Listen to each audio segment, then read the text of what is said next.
Caro Monsenhor Jonas, fundador e pai da comunidade Canção Nova, prezados sacerdotes, diáconos, seminaristas, irmãos e irmãs, estamos em plena quaresma, tempo de revisão de vida, de exame de consciência e de conversão.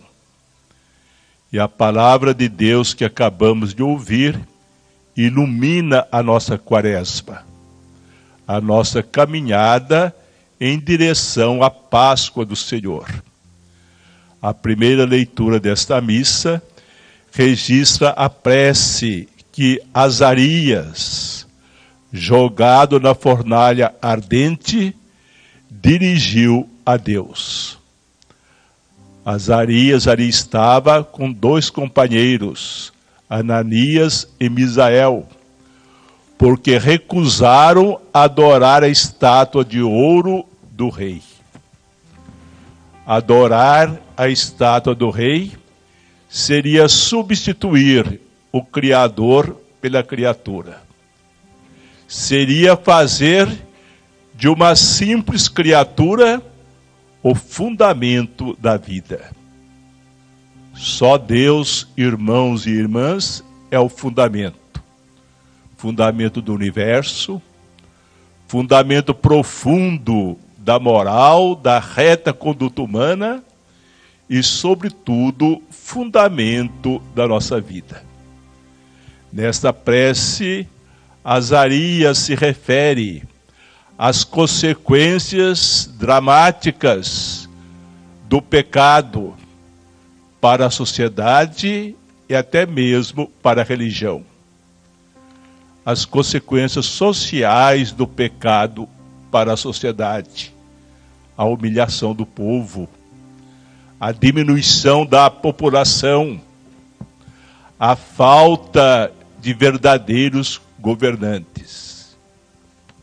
Consequências do pecado para a religião, a ausência do templo e do culto, falta de profetas, de pregadores da palavra de Deus. Azarias não perde o ânimo, não entra em angústia, nós podemos dizer, não cai no desespero, mas, cheio de confiança, suplica a misericórdia de Deus, perdão para os pecados do povo.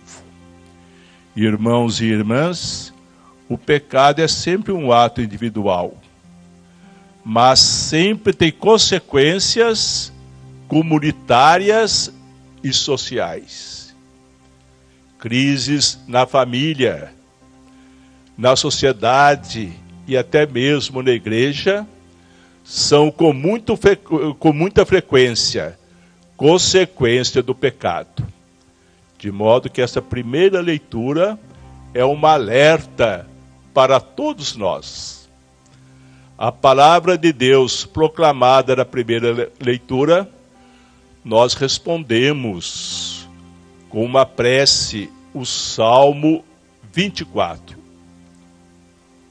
O orante deste salmo pede a Deus duas coisas muito importantes: o perdão dos pecados e a graça da fidelidade aos seus mandamentos. Mas logo ele acrescenta alguns atributos importantes de Deus: a ternura, a bondade, a misericórdia sem limites. Irmãos e irmãs, as nossas faltas podem ser pesadas, como diria Isaías, vermelhas como escarlate. Os nossos pecados podem ser numerosos, mas nossas faltas, nossos pecados, são atos humanos limitados. Mas a misericórdia de Deus é infinita, como recorda o Salmo. A misericórdia de Deus é sem limites.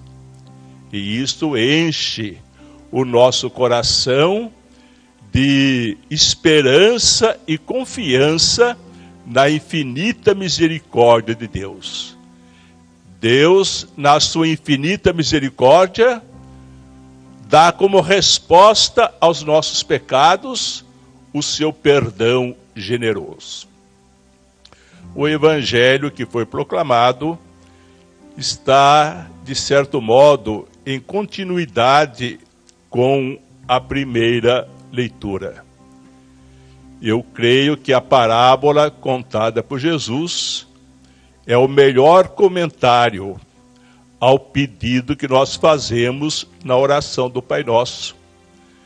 Perdoai as nossas ofensas, assim como nós perdoamos a quem nos tem ofendido.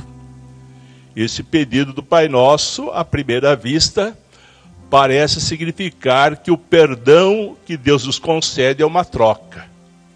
Se nós perdoamos ao próximo, em troca, Ele perdoa os nossos pecados. Mas não é bem assim. O perdão de Deus jamais é uma troca. O perdão de Deus é graça, é dom inteiramente gratuito. Perdoai as nossas ofensas, como nós perdoamos a quem nos tem ofendido. Cristo, com esta prece, quer nos ensinar que o perdão que nós damos ao próximo nos predispõe, nos prepara para pedir perdão a Deus. Cristo quer nos ensinar que se nós não perdoamos ao nosso próximo, o pedido que nós fazemos a Deus para que perdoe os nossos pecados não é um pedido autêntico. Foi o que aconteceu com o primeiro empregado de que fala a parábola. Ele pediu ao patrão que lhe perdoasse uma grande dívida. Mas esse pedido não foi autêntico, porque o seu coração não estava disposto ou predisposto a perdoar a pequena dívida que um companheiro seu, um outro servo, tinha para com ele. Portanto, o patrão cancelou o perdão que havia dado ao servo da grande dívida, porque ele não fez um pedido sincero. Ele não fez um pedido autêntico. Ele não tinha no coração a disposição para perdoar a pequena dívida de seu companheiro. O perdão, irmãos e irmãs, é uma coisa necessária para a família, para as nossas comunidades, para a sociedade.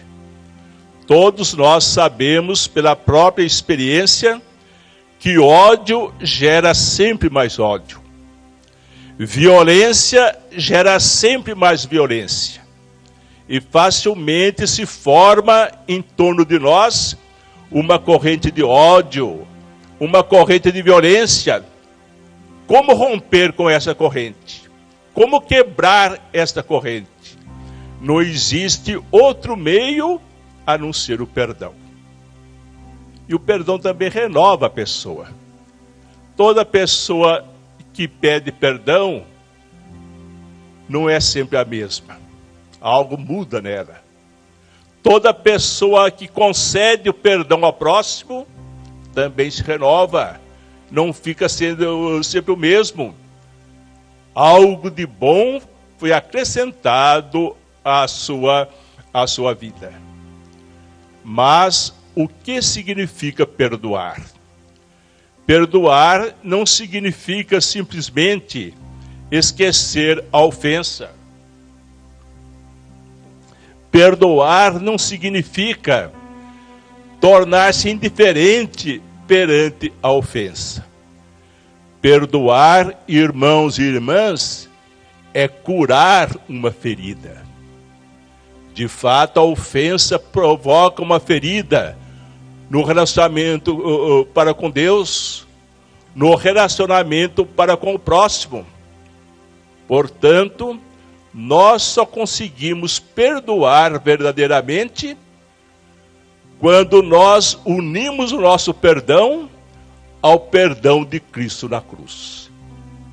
Esse é o único perdão que cura a ferida da ofensa. Esse é o único perdão que salva. Irmãos e irmãs, durante a Quaresma, a igreja nos convida a fazer uma boa e santa confissão. Mas seria também muito oportuno que antes de pedir perdão a Deus, a gente se dirigisse ao próximo que nos ofendeu e oferecesse perdão. A gente se dirigisse ao próximo que ofendemos e pedíssemos também perdão. O perdão que nós damos ao próximo nos prepara para pedir perdão a Deus.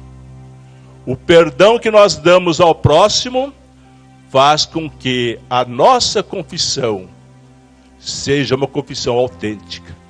Faz com que o pedido de perdão a Deus seja verdadeiramente um pedido autêntico.